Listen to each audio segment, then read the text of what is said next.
días a todos. I send greetings from the northern part of the continent, and I'm very happy to be able to speak. I will not talk about prophecies. You've heard this so many times. I will not talk about the four directions and the elementals. You've heard these things so many times. It is my mission here to speak of things that perhaps you've never heard ever, and many of you have, but maybe didn't understand. The words I speak will be true. When I received my initiation into the medicine society, I took an oath of speaking only honest and true words. I like to do this by using examples of my own personal life in story form, because many people have had experiences, but they sometimes don't believe it was real. And I will say, if you had an experience, it was real, no matter what dimension it seemed to be coming from. I have been in ceremony since I was 2 years old. And at 2 years old, I didn't understand anything. My whole life, I have been asking for what is for me? What am I to do? When I go into ceremony, I don't ask for anything for myself except what's next? What's next for me? What am I supposed to understand? What am I supposed to use? How am I supposed to work with this so that I can be more beneficial for the sake of humanity and the future of our children, which is the most important in our way of life, the future of our children. And I've always been given more than I could eat. So I had to change that request a little bit to only show me what it is that I'm ready for, because so much came in so fast. And many of the things that I may speak about, you don't read in a book, they're not available. You can't see it on a YouTube, it's not there. I will say that I will say things that probably will challenge all of your belief systems somewhere along this next few minutes. And that's a good thing, because we have been given misleading information since recorded history began. And so I wish to talk about the fundamentals of our consciousness and how it extends and originally arrived here from cosmos, and what that really means in terms of today's understanding of languages. I know it's very difficult. I've been traveling to Europe for 20 years, always working with translators. It's a difficult challenge to translate something that from some language that is not your original language. Many misunderstandings and definitions and translations lead to misleading information. So I try to keep my language simple for those who are translating. We can use lots of complicated words. It doesn't serve any purpose. And as I said, everything I say will be true.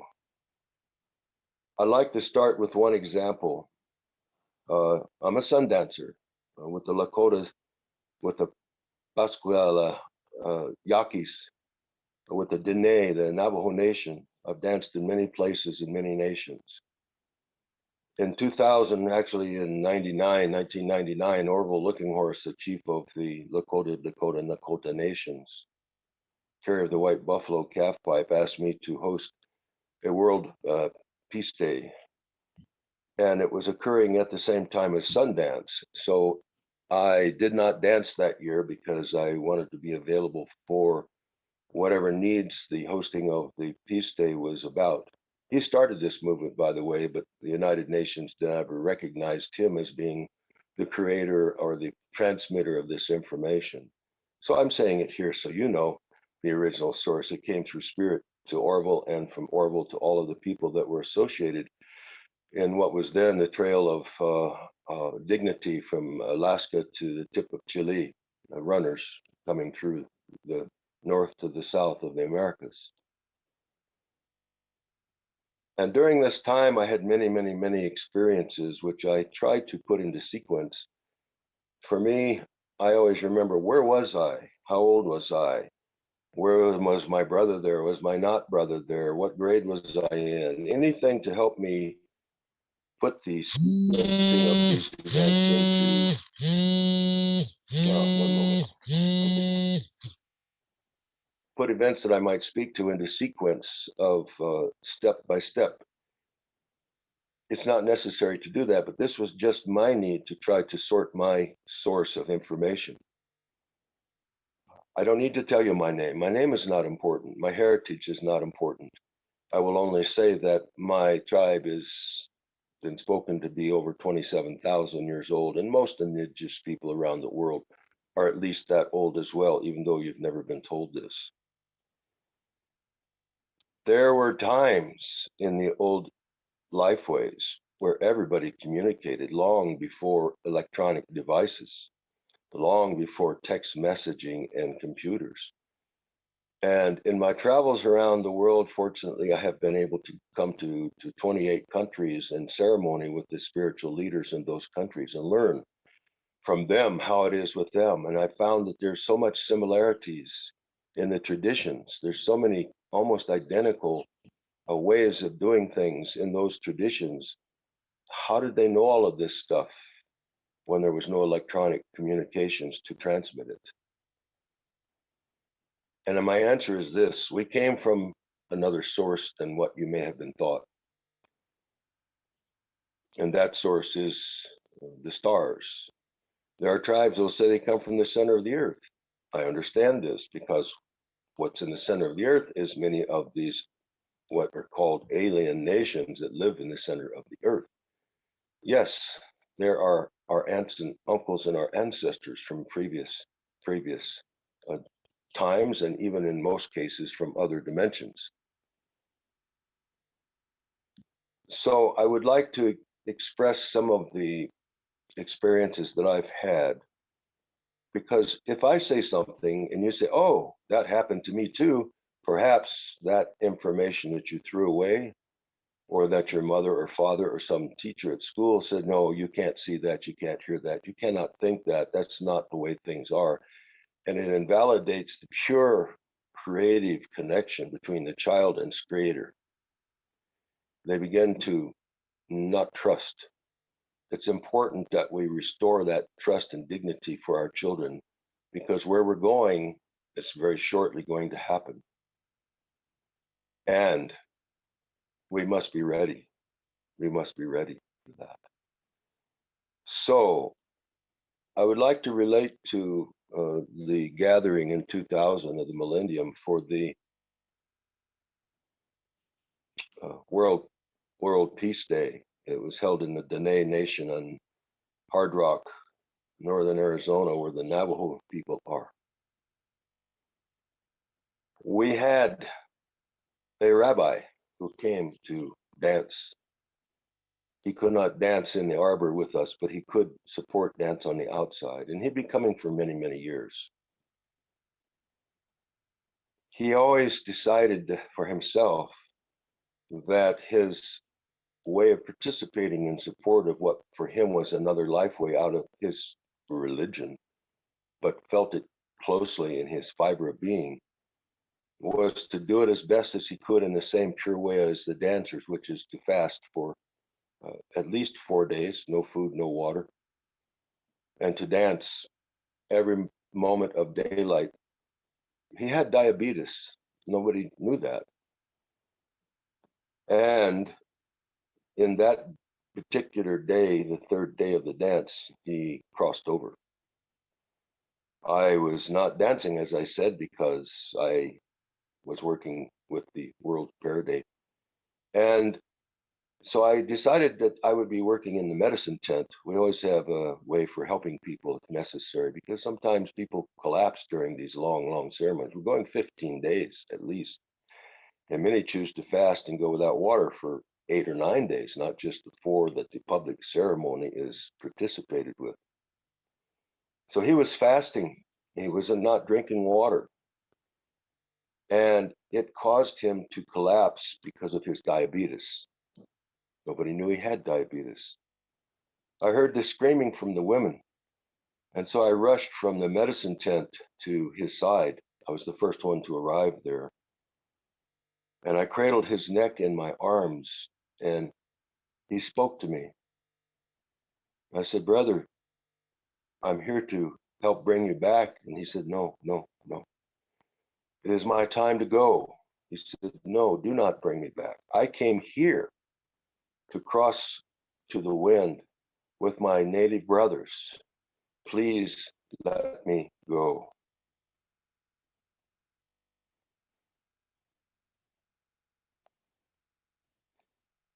I remember I began to cry because this respect that he showed outside of his own tradition and outside of his own religious beliefs to respect the native traditions of other indigenous people was so powerful that he chose to cross from this world to the other at our ceremony.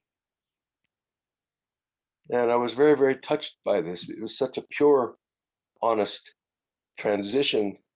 And he wished it not to be in the synagogue, but he wished it to be on the remote lands of the Navajo Nation.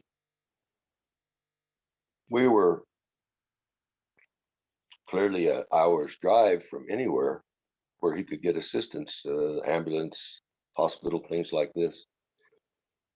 So when he spoke to me, I said, yes, my friend, I will help you go.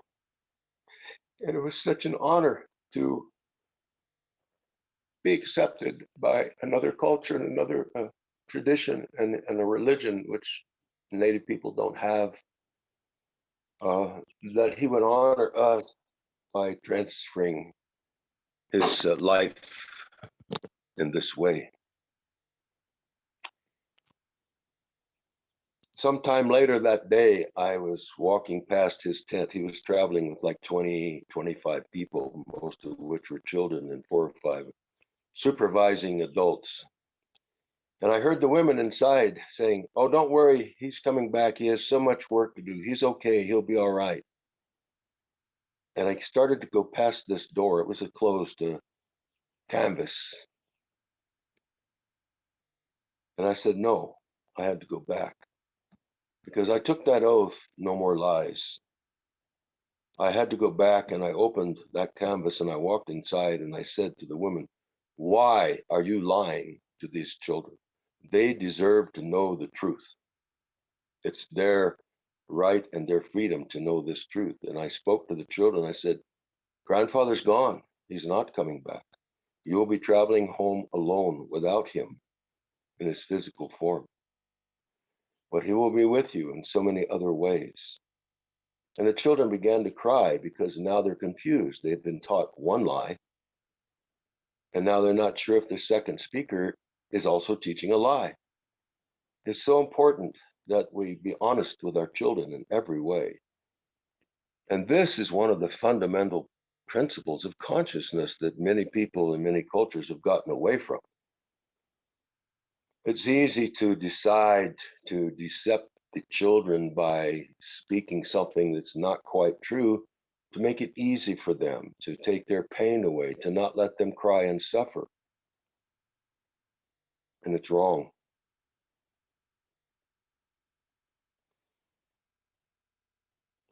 That moment, from then on, I always included in my programs, in my seminars, a segment on No More Lies, and how important it is for all of us to understand that this part of the fundamental principles, one of the first laws of consciousness, is to be honest, and particularly to our children. In today's world, there's so many complications with business and manipulations and wanting to make profit and this and that and all these things globally, that everybody seems to have forgotten this fundamental principle that life is about honesty and truth, and especially for the children to come to a place of their integrity as they grow older and take their position in leadership in the world. They have to have those fundamental basics. So this is a cosmic decision. It's not a modern day concept. I use that as an example because it taught me a very important lesson. I think I was probably 65 years old at that time, 60 maybe, I don't know. And there had been so many experiences that I'd had that had led me to understanding the qualities of integrity, honesty. Our people teach virtues, and most people disagree with the virtues. I'll say the first one is will in our life way. Will. The will to live, the will to endure, the will to be, and the will to be honest.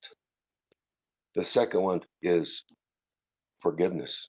We all make mistakes, but we must first forgive ourselves and particularly our spouses, our companions, the mothers of our children, and our children. And then we must have humor to laugh about the fact that, well, that could have been done differently. I learned from it. I'll try not to repeat this mistake again. And from those first three becomes the foundation for humility. That's the fourth, humility, which then leads to compassion. It seems that these five basic virtues of life have been totally thrown away by most cultures today. Not so much the indigenous people of the world, but everywhere else challenges us wherever we go. And it's hard to stay with that integrity when you're around people who are always trying to uh, not believe that your life ways are pure and clean and honest because they were not taught that way. So it's important to give yourself permission to hear. It's important to give yourself permission, and me, to understand. In ceremonies, I no longer ask for the support of the earth. Humans are the ones that are outside of the circle of life. All, even our friends the Kogis and the rest that are in the mountains still have challenges too today that they have to keep reminding themselves that we're not all perfect and we're not all pure. However, we do have a wisdom of integrity from our ancestors that reminds us to try to be the best humans that we can. Grandmother always said, we're only here for a very short time. Our primary reason for being on this earth is to leave it a little bit better than the way we found it. And that we do for our children's benefit. Fundamental principles. What are these things? Do they exist in today's world? COVID has done a great job, and it wasn't. No. Some of you know, and some of you don't know. I suggest you find out the truth.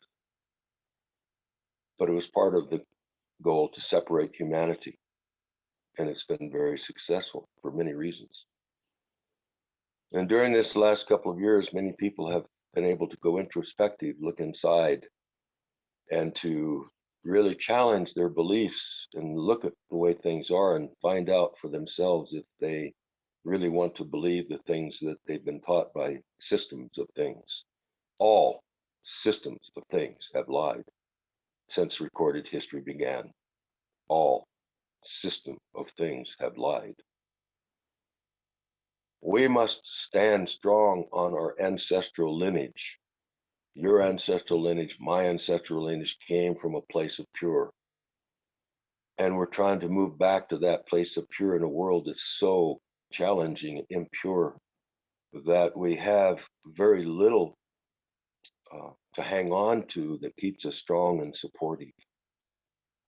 I find the virtues, I only spoke of five, but I say in the teachings that I have done over the virtues, everybody wants to say, well, the most important virtue is love. And I say, no, it's not. It's not even in the top 50. And I've listed 50 where love is not the most important virtue. This is one of the great lies that have been spread. And why do I say this? Because when somebody jumps to love as a cure-all of all things, it gives them permission to not be responsible. So I ask you to really look. It's not easy. It's not easy because as soon as you want to step out of your controlled box, your mother, your grandmother, your grandfather, your uncle, your school, your teachers, your government, your whatever, they're going to say, no, no, no, no, don't do that. And what are they afraid of? Are they afraid of finding out the true consciousness success solutions, the dynamics of this consciousness that is really more important than any of this physical activity that we're trapped in. You must allow yourself to challenge your own belief systems, to bring back your original pure consciousness and the principles of creation. We came from the stars. The Dene Nation, the Navajos, their name is Dene. It's not Navajo. That's a government word. I don't use my tribal name because it's a government word. It's not the name of our tribe. The Dene people say they come from the center of the earth, and I agree. But what's in the center of the earth? Their ancestors that come from other dimensional stars and locations in the universe. We all come from the universe. This is the universal laws of creation, the fundamentals of understanding. And few people are able to really touch that particular quality to understand why are we saying this? Well, we don't have any proof. We don't have any books. We don't have anybody that can authenticate this. We have nobody that's going to agree with us, so we might as well stay in the middle and just ignore it. We cannot do this. Earth is in a massive amount of change now. Humans are the only ones that are outside of the circle of life, and not all. Certainly, many of our indigenous nations and people are in that circle of life, but the vast, vast majority of humanity is outside that circle of life. Humans are the only ones that stepped out of that circle of life because of their ego and because of their graft and their corruption and their insane lust for material things. The eagle and the condor prophecy spoke about this. It says we're at the crossroads. Either humans wake up to the original consciousness of spirituality, not religion, spirituality, and begin to walk that road as best they can, or it's game over. That's my simple translation of the prophecies of the eagle and the condor. And I know it to be true because I come from Pleiades. I know these things. I've been given the gift of seeing things that you have also been given the gift of seeing and understanding and touching. However, I accepted my visions, and maybe you did not, or maybe you did, but you can't talk about it because there's no freedom. People will judge you and say, oh, you're crazy. You can't visit other lands. You can't go into other dimensions. You can't. And I go, yes, we can. I know because I've done this. And I know many of you have done this too. And so you're the leaders. You're the ones who are to help awaken the humanity's consciousness. I just speak these words like a taxi cab delivering you to your next stop. And I say this with sincere humility. I'm only a product of the things that I've allowed myself to change my belief system to receive. I learned this a long time ago in life. I've been through many hardships. It's cost me families. It's cost me work. It's cost me happiness and joy of those who think I'm crazy. Okay, I'm crazy. I can be crazy. But in that solitude of my happiness of being alone, I'm able to touch more things than they could ever imagine in their life. And I agree that you can do the same thing. This is why I say, don't believe anything I say. You know how to touch these things for yourself.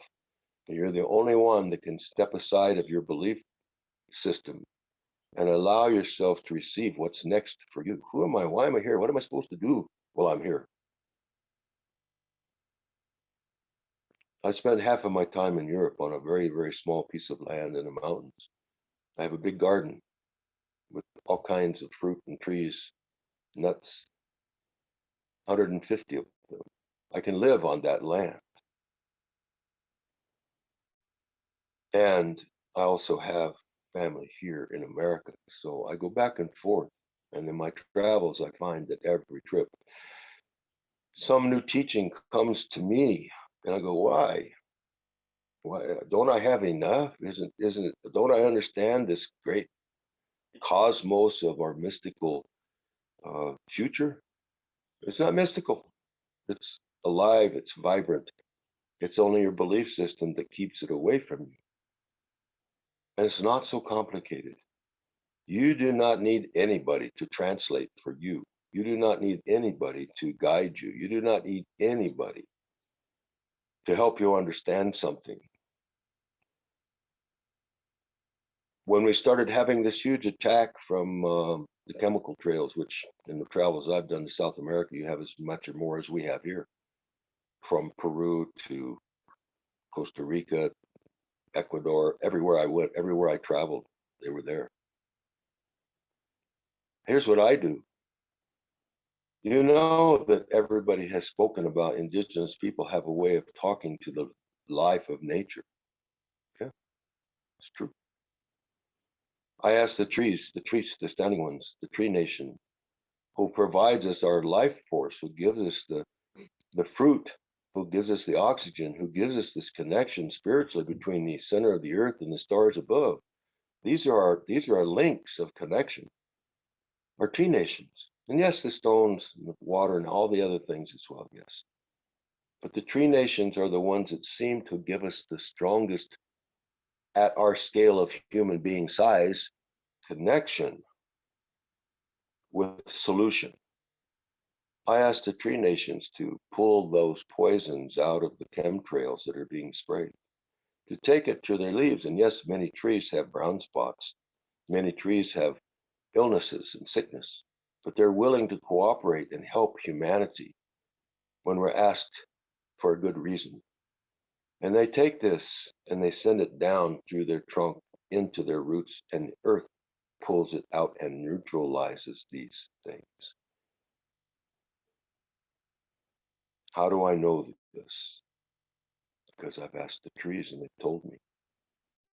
I'm not crazy, my friends, and I know many of you have talked with trees and plants. I too have done plant medicines.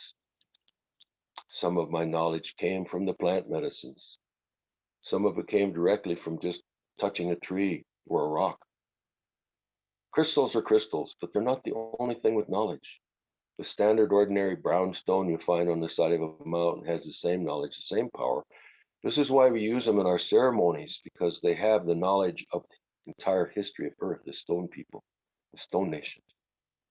So why would we limit it to 4 elementals when it's unlimited for every species of plant and animal on Earth is part of the solution. And every human being on Earth can touch every part of those multitudes of connectivity to find out more about who they are, why they're here. And you can talk to them and they will answer. The great mass of our entire environmental structure globally is waiting for humans to step back into the circle of life. So this is a grand invitation for all of you to understand your little piece and what you can do. And I know many of you, I'm hopefully don't misunderstand. I'm not trying to insult anybody. I'm simply saying this for the benefit of all. We are all part of the solution of life. And don't let anybody tell you you do not know how to connect, and you do not know how to interpret, you do not know how to understand, you do not know how to speak about it, and you do not know how to use these qualities of gifts that are being given to us every breath of life, in and out. And that's my prayer. I don't pray, but every breath in and every breath out is a ceremony of relationship starting with the air nations, and it travels everywhere on earth, inside and out. I want to thank you for letting me say something, and I hope it was beneficial for all of you in some way. Wado, wado.